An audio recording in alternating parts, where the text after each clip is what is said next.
నమస్తే. నేను మీ బాబీ వర్ధన్. బీబీసీ వాయిస్ ఛానల్లోని ఓల్డ్ ఈజ్ గోల్డ్ వెండితెర ముచ్చట్లు కార్యక్రమానికి స్వాగతం. పాట మాట కంటే శక్తివంతమైంది. పాట ఎంచుకున్న లక్ష్యాన్ని సూటిగా తాకే బాణం లాంటిది. అందుకే పాట ప్రతి మనిషికి తేలిగ్గా అర్థమవుతుంది. ఒక పాట ఒక మనిషి ఆత్మహత్యను ఆపేసిందంటే ఆ పాట ఎంత శక్తివంతమైందో అర్థం చేసుకోవచ్చు. ఆ పాట ఏంటంటే, అగాధమౌ జలనిధిలోనే ఆణిముత్యమున్నటులే శోకాల మరుగున దాగి సుఖమున్నదిలే, ఏది తనంత తానై నీ దరికి రాదు, శోధించి సాధించాలి. అంతే కదా, మన దగ్గరికి ఏది రాదు. ఈ పాట ఎంతో శక్తివంతమై చాలామంది ఆత్మహత్యలు చేసుకోవాల్సిన వాళ్ళను ఆపేసిందని అప్పట్లో ప్రచారం జరిగింది. ఆ పాట వెలుగు నీడలు సినిమాలోనిది. అన్నపూర్ణ పిక్చర్స్ బ్యానర్ మీద వెలుగు నీడలు సినిమాను 1961లో రూపొందించారు. దుక్పాటి మత్స్యరావు గారు నిర్మాత, దర్శకులు ఆదుర్తి సుబ్బారావు గారు. ఈ చిత్రంలో మాటలు సూటిగా తాగుతాయి. అవి ఆచార్య ఆత్రేయ గారు రాసినవి. ఇక పాటలు శ్రీశ్రీ గారు ఎక్కువ పాటలు రాశారు. కొసరాజు గారు కూడా కొన్ని పాటలు రాశారు. సంగీతం పెండ్యాల నాగేశ్వరరావు మాస్టారు అందించారు. ఇక ప్రధాన పాత్రల విషయంలోకి వచ్చేసరికి అక్కినేని నాగేశ్వరరావు, సావిత్రి, ఎస్వి రంగారావు, జగ్గయ్య, గుమ్మడి, రేలంగి పద్మనాభం, సూర్యకాంతం, గిరిజ, రాజసులోచన, పేకేటి శివరాం, ఈవి సరోజ. ఆవిడ గురించి మళ్ళీ మీకు ప్రత్యేకంగా చెప్తాను. ఒక అతిథి పాత్రలో అలా కనిపిస్తారు పెండ్యాల నాగేశ్వరరావు గారు. వీరు మనకి స్క్రీన్ మీద కనిపించే హేమాహేమీలు. ఈ సినిమా తీస్తున్నప్పుడు ఏం జరిగింది, దాని వెనక విశేషాలు ఏంటి, ఇలాంటి అంశాలను ప్రస్తుతం మనం మాట్లాడుకుందాం. మొట్టమొదటిది, ఈ సినిమాని మన భాషతో పాటు తమిళ్లో కూడా సైమల్టేనియస్గా తీశారు. ఆ సినిమాలో ఆల్మోస్ట్ తెలుగులో చేసిన వాళ్ళంతా ఉన్నారు. చిన్న చిన్న మార్పులు మాత్రం తమిళ యాక్టర్లతో చేయించారు. సో అక్కడ కూడా ఈ సినిమా ఆశించినంత బాగా ఆడకపోయినప్పటికీ వెలుగు నీడలు మాత్రం అద్భుతమైన విజయాన్ని సాధించి అన్నపూర్ణ సంస్థకు కాసుల వర్షం కురిపించిందని చెప్పాలి. ఈ సినిమాలో శ్రీశ్రీ రాసిన పాట, పాడబోయి భారతీయుడా పాడి ఆడబోయి విజయ గీతిక అనే పాట ఒకటి ఉంటుంది. ఆ పాట అప్పట్లో దేశభక్తి గీతంగా ప్రాచుర్యం పొందింది. ఆగస్టు 15, జనవరి 26 ఇలాంటి ఆ వేడుకల్లో ఈ పాటను తప్పనిసరిగా ప్లే చేసేవాళ్ళు. పిల్లలు హడావుడిగా తిరుగుతూ ఆ పాటకి అదొక రిధంలాగా ఉండేది. అంత ప్రాచుర్యమైన పాటను శ్రీశ్రీ గారు ఈ సినిమాలో రాశారు. అప్పటికే మాంగళ్యబాణం విడుదలైంది. వీళ్ళది అన్నపూర్ణ అద్భుతమైన విజయం సాధించింది. అదే ఊపిలో వెలుగు నీడలను కూడా ప్రారంభించారు. వరుస విజయాలకు ఈ సినిమా ఒక ప్రధాన ఘట్టంగా నిలిచిందనే చెప్పాలి. మాటలు రాసేశారు ఆత్రేయ అనుకున్నాం కదా. ఆయన ఎక్కడికో కేరళ వెళ్ళి ఇక్కడెక్కడనైతే బిజీగా చెన్నైలో వుడ్లాండ్స్లో రాస్తారు ఎక్కువ. అలా కాకుండా కేరళలో ఒక మంచి వాతావరణం ఉన్న చోటగా ఆయన పంపించి మాటలను రాస్తే స్క్రిప్ట్ తీసుకొచ్చి ఇచ్చేసి అమ్మయ్య అనుకుని వెళ్ళిపోయారట. అన్ని సీన్లు రాశారు కానీ కామెడీ సీన్లు ఆయన రాయలేదట. అంటే ఇది చాలా హెవీగా ఉండే స్టోరీ కనుక ప్రధానమైన పాత్రలన్నిటికీ డైలాగులు రాశారు కానీ రేలంగి అలాంటి వాళ్ళకు కామెడీ సీన్లు రాయకుండా వదిలేశారట. అప్పుడు ఆదుర్తి సుబ్బారావు గారు, దుక్పాటి మత్స్యరావు గారు అనుకుని బాపట్లలో నాటకాలు రాసే ఒక ఆయన ఉన్నారు, ఆయన మంచి డైలాగులు రాస్తారు, కామెడీని కూడా బాగా పండిస్తారు అని చెప్పి కొరపాటి గంగాధరరావు డాక్టర్ గారు ఆయన్ని పిలిపించి కామెడీ సీన్లు రాశారు. ఇప్పుడు కామెడీ సీన్లు రాయటం అంటే మనం ఇప్పట్లాగా ఒక ట్రాక్ ఏదో సపరేట్గా రాసి దానిలో అతికించడం అలా ఉండేది కాదు. కథానుసారంగా కామెడీ వస్తేనే అప్పట్లో కామెడీ అనేది ఉండేది, లేకుంటే కామెడీ ఉండదు. విషాదం అయితే విషాదమే, అంతే. సో మధ్యలో రిలీఫ్ కోసం కామెడీ పెట్టడాలు అలాంటివి ఏమీ అక్కడ ఉండేవి కాదు. ఏఎన్ఆర్, జగ్గయ్య, సావిత్రి ముగ్గురు డాక్టర్లు ఈ సినిమాలో. డాక్టర్లు అనగానే ఏదో మేకప్ వేసుకుని స్టెథోస్కోప్ మెడలో పెట్టుకుని వచ్చేయటం కాదు కదా. డాక్టర్లకి కొన్ని హావభావాలు ఉంటాయి. వాళ్ళు ఎలా మాట్లాడతారు, పేషెంట్ని ఎలా చేస్తారు, అసలు స్టెథోస్కోప్ ఎలా పట్టుకుంటారు, మనిషి శరీరం మీద ఆ స్టెథోస్కోప్తో ఎలా పరీక్షలు చేస్తారు. సో ఇవన్నీ రావాలి. అందుకే స్వయాన కొంతమంది డాక్టర్లను చెన్నై నుంచి, అది చెన్నైలో ఉన్న డాక్టర్లను పిలిపించి డాక్టర్లు ఎలా ప్రవర్తిస్తారు, పేషెంట్లు వచ్చినప్పుడు ఏ విధంగా టెస్ట్ చేస్తారు, బీపీ ఎలా చూస్తారు, ఇలాంటివన్నీ వాళ్ళకి నేర్పించారంట. అలాగే దీంట్లో పోలీస్ ఆఫీసర్లు, లాయర్లు కూడా ఉన్నారు కదా. సో కొంతమంది లాయర్లను తీసుకొచ్చి లాయర్లు ఎలా వాదిస్తారు, ప్రశ్నలు వేసేటప్పుడు ఏ విధంగా వేస్తారు, జడ్జి గారు ఎలా కూర్చుంటారు, జడ్జి గారు వచ్చినప్పుడు ఎందుకు లేస్తారు, ఇలాంటివన్నీ చెప్పారు. అలాగే పోలీసుల విషయంలో కూడా సబార్డినేషన్ అంటే ఏంటి, శాల్యూట్ ఎలా చేయాలా, సో ఇలాంటి అంశాలన్నీ పోలీసు వాళ్ళ దగ్గరనే నేర్చుకున్నారట. అంటే ఒక సినిమా తీయడానికి ఏదో యాక్టింగే కదా అలా చేసిపోతే సరిపోతుంది అని సరిపుచ్చుకోకుండా సహజ నటనను పండించడం కోసం అలాగా బయట నుంచి వ్యక్తులను ఆ రంగాల్లో నిష్ణాతులైన వాళ్ళను తీసుకొచ్చి నేర్చుకోవటం అనేది అన్నపూర్ణ వారు ప్రారంభించిన ఒక ఆనవాయితీగా అప్పట్లో చెప్పుకునేవాడు. తాతినేని ప్రకాశ్రావు గారు తీసిన మాబాబు అనే ఒక సినిమా ఉంది. ఆయన అదే తీస్తే ఈయన దుగ్గుపాటి నరసింహరావు గారు పిలిస్తే ఆ సినిమాకి వెళ్ళి చూశారట. మన సినిమాలో క్లైమాక్స్, ఆ క్లైమాక్స్ రెండు ఒకేలాగా ఉన్నాయి, ఎలాగా మనం కాపీ కొట్టామనుకుంటారు కదా అని చెప్పి వెంటనే మళ్ళీ ఆత్రేయ గారితో చెప్పి, సార్ క్లైమాక్స్ సీన్ కొంచెం మార్చాలి అని చెప్పి మార్పించారు. అంటే ఎంత సీరియస్నెస్. నేనే ముందు తీశాను, నేనే ముందు రాసుకున్నాను, ఈ ఊహ నాకే ముందుకు వచ్చింది లాంటి వాదనలు ఏమి చేయకుండా, అది సహజం కదా సినిమాల్లో, కాపీ కొట్టారు లేకపోతే అనుసరించారు, అనుకరించారు లాంటి పదాలు ఎక్కువ వాడుతుంటారు. ఆ పేచీలు ఎందుకులే అని చెప్పి ఏకంగా క్లైమాక్స్ని మార్పించేశారట. ఓకే. జయలలిత అమ్మగారైన సంధ్య గారు ఈ సినిమాలో ఒక పాత్ర వేశారు. చాలా సినిమాలో నటించారు, బట్ అక్కినేని నాగేశ్వరరావు గారి సినిమాల్లో ఆవిడ ఎక్కువగా నటించినట్టుగా మనకి తెలుస్తుంది. ఆత్రేయ రాసిన సంభాషణ ఇందాక మనం చెప్పుకున్నాం కదా, ఆ సినిమా చూస్తున్నప్పుడు ప్రేక్షకులు ఆయన డైలాగులు వచ్చినప్పుడల్లా చప్పట్లు కొట్టేవారు. అలాగే ప్రేమ నగర్ సినిమా వచ్చింది, ఆ తర్వాత మనం మాట్లాడుకుంటాం. దాంట్లో కూడా ఆత్రేయ గారు రాసిన డైలాగులు, ఆ సినిమా పాటలు సూపర్ హిట్ నో డౌట్, కానీ మాటలకు కూడా చప్పట్లు కొట్టడం అనేది ఈ సినిమాతో ప్రారంభమైందని చెప్పాలి. అంతకుముందు కూడా కొన్ని, ఎందుకంటే ప్రేక్షకులు ఉద్వేగాన్ని ఆపుకోలేక చప్పట్లు కొట్టేస్తారు. ఆత్రేయ గారు అంత చక్కగా ఈ సినిమాలో సంభాషణలు రాశారు అని చెప్తారు.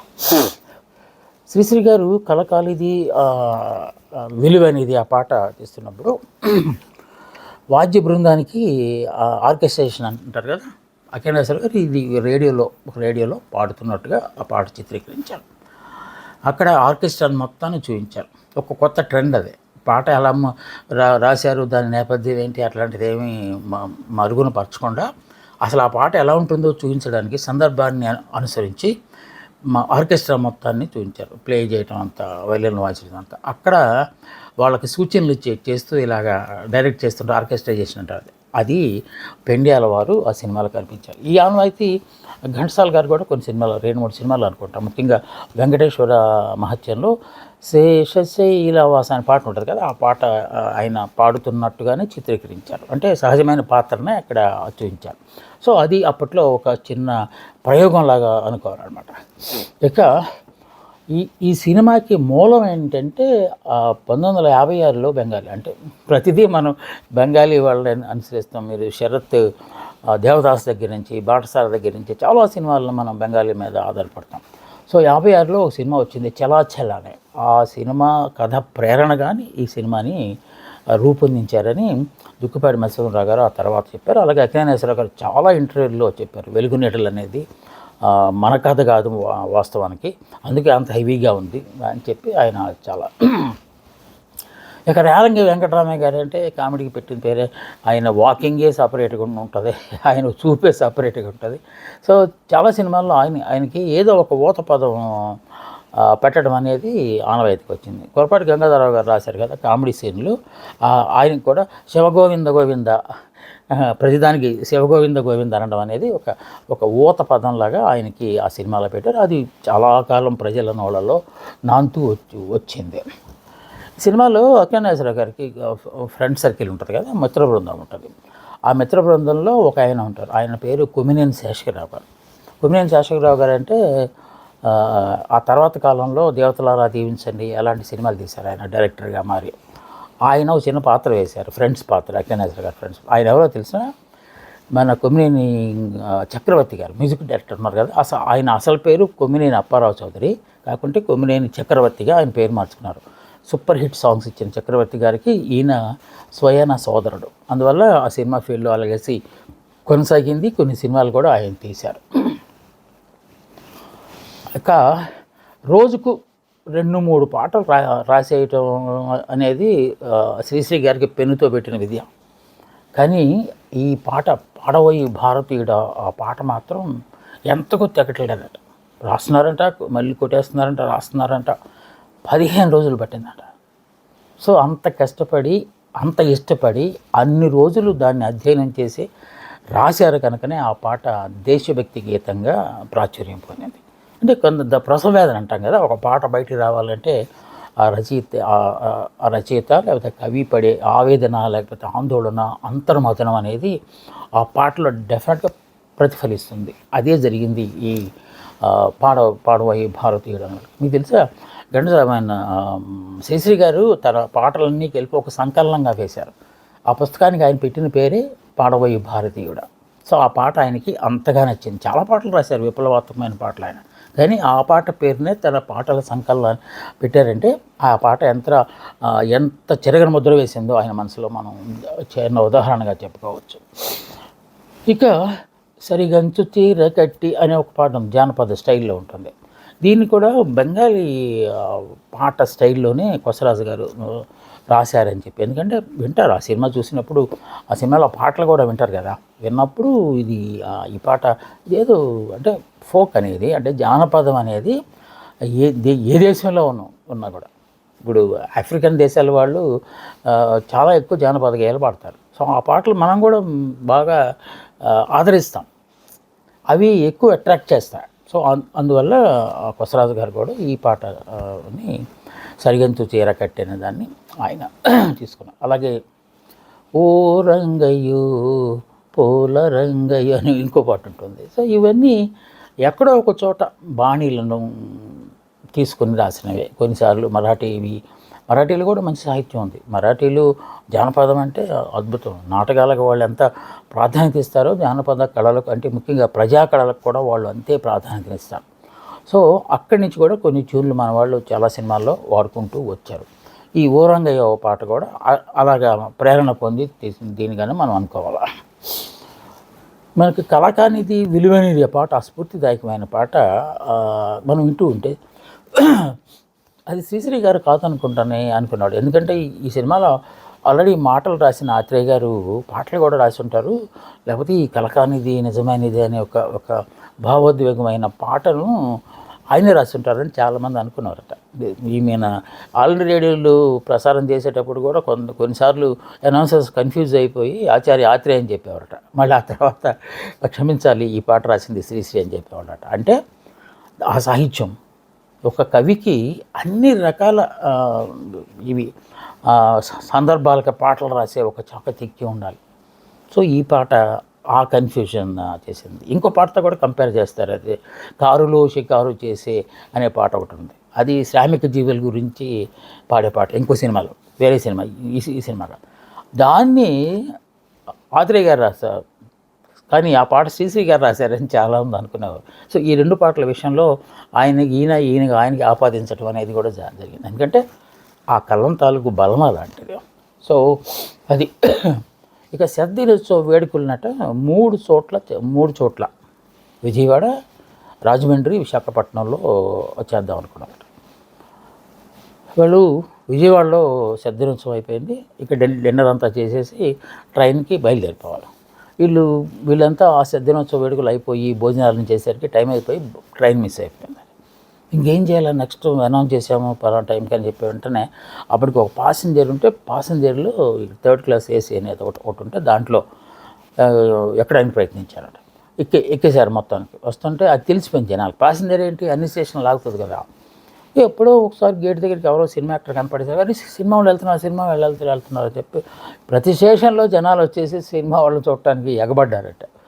అది కొంచెం డిస్టర్బెన్సే కదా. అసలే కొంచెం రెస్ట్ తీసుకుని మళ్ళీ వెళ్ళిపోయి నెక్స్ట్ కార్యక్రమానికి అటెండ్ అవ్వాలి అనుకున్న వీళ్ళంతా కొంచెం ఇబ్బంది పడితే, సూర్యకాంతం తెలిసిందే కదా, ఆవిడ మనసు వెన్నలాగా అయినా కూడా మాటలు మాత్రం దద్దల్లాడిచ్చేస్తారు.